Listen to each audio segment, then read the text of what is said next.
Okay, this is 1316 trigonometry. We're going to deal some more with the law of sines in Chapter 7, Section 2. I'm David Dipple from Lone Star College, Montgomery.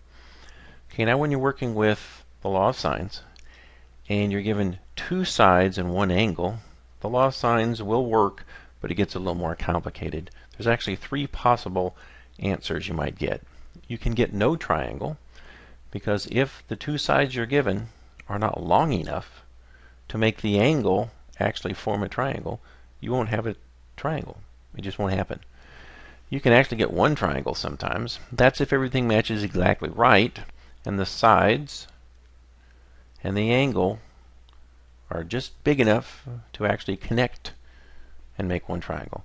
Sometimes you can also get two triangles.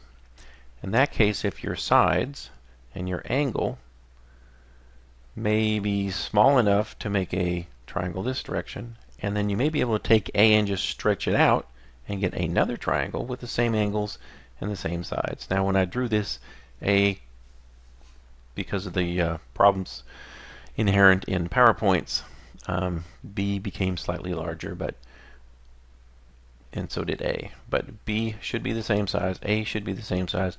Basically all I did was just took this side and wrapped it out here, and theta didn't change, and if A is the right size, it would stop out here somewhere, and it would actually form two triangles. So that's your choices. You may get none, one, or two triangles. Now algebraically what happens is if we just take our numbers and first of all plug them on a triangle, A is 85 degrees, side A is 15 feet, side B is 25. If you'll take that information and put it into the law of sines, sine of the 85 divided by 15, sine of B divided by 25. And we cross multiply, take your calculator, plug all those numbers in, you'll get a decimal, 166.03. Move the sign across with sine inverse, and you'll find the sine inverse of 1.6603 gives you an error, because sine can never be bigger than the integer 1. It's always a decimal, smaller than 1. Think about the unit circle. All those numbers are less than or equal to 1 is the biggest it gets. So in this case, there is no triangle because you get an error. Okay, a different set of numbers. A is 20.5 degrees, side A is 12, side B is 31. If you put that into the law of sines, the 20.5, the 12, sine B we don't know, 31. Take your calculator, type in sine 20.5, divide by 12, multiply by 31, and you should get 0.9047.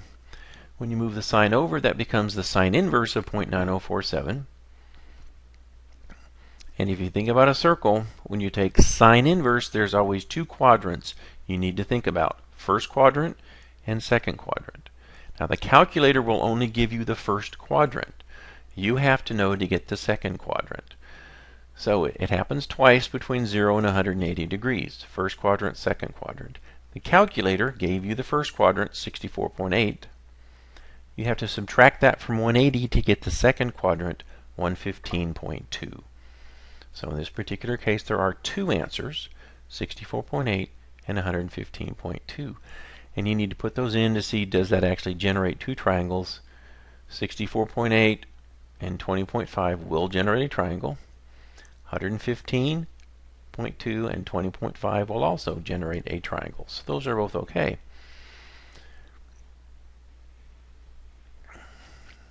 Here's my second triangle, 20.5, 115, and 44. So those are my two triangles. Okay, suppose we want to find angle B in this case. Sine of 87 goes with 8. Sine of B goes with 6. Again, if you type this in your calculator, cross multiply. 6 times 0.9886 divided by 8. Take the sine inverse of that, and you should get 48.5. Now you have to think, okay, there's another angle. Think about second quadrant. So we have to check its supplement. The supplement of 48.5 is 131. So we have 48.5, and another option is 131.5. Now we will put 48.5 in for B. That's okay, because 87 and 48 will work in a triangle.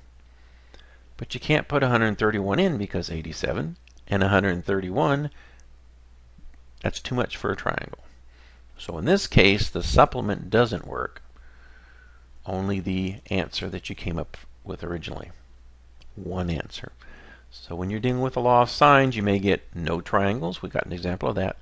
Two triangles, and here's an example where we started with two, but one of them didn't work. So you have to just check the second one to see if it actually does work. Okay, let's look at this particular case. 60, 3.5, and 4. Take the sine of 60 divided by 3.5, sine of b divided by 4. Again, cross multiply. 4 times sine of 60 is 0.8660 divided by 3.5. Do the arithmetic. That's sine inverse when you move it across is 9897. And so you get 81.8. So that's going to be B. Now the supplement of that is 98.2. So 60 can go with 81. That's fine. That makes a triangle. 60 can also go with 98. So that's going to be 2 triangles. Those both work with 60 to make a triangle. 60 and 80 is 140. There's angles left over.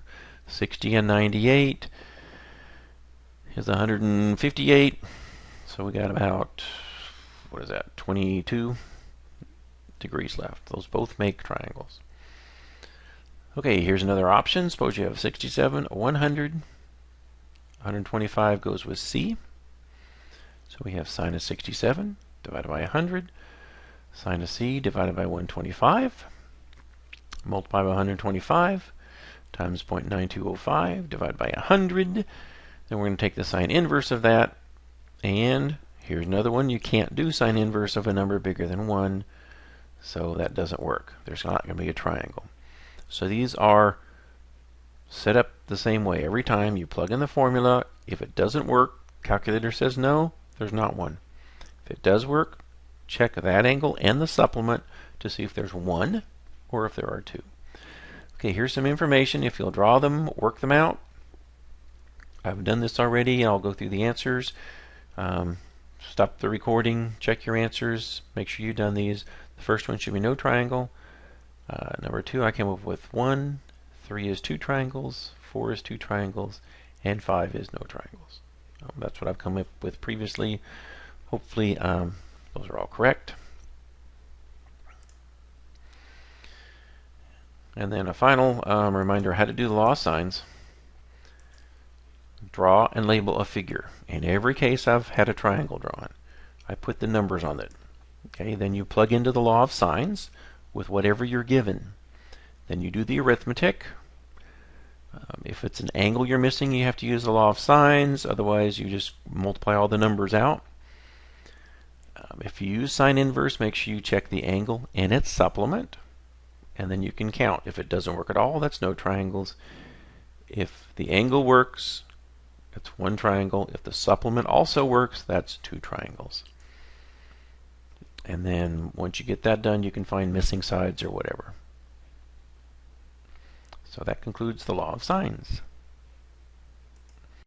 Okay, this is Math 1316, Trigonometry. We're working with the law of sines from Chapter 7, Sections 1, and then Section 2 will be the next video. I'm David Dipple from Lone Star College, Montgomery. Okay, up to this point we work with right triangles, and there is a group of formulas that do work for most triangles. They don't have to be right triangles.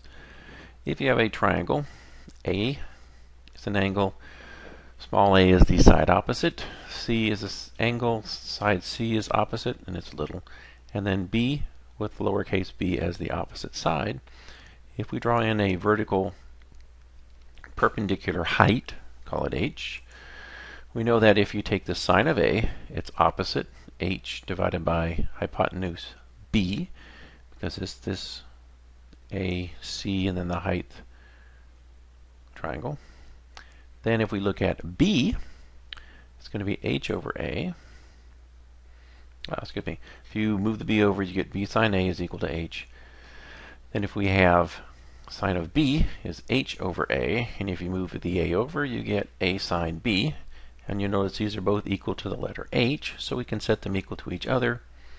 So b sine A is equal to a sine b, And then we can isolate the a's and b's. We can move this a over under a, this b under b, and what you're left with is sine a over a is sine b over b.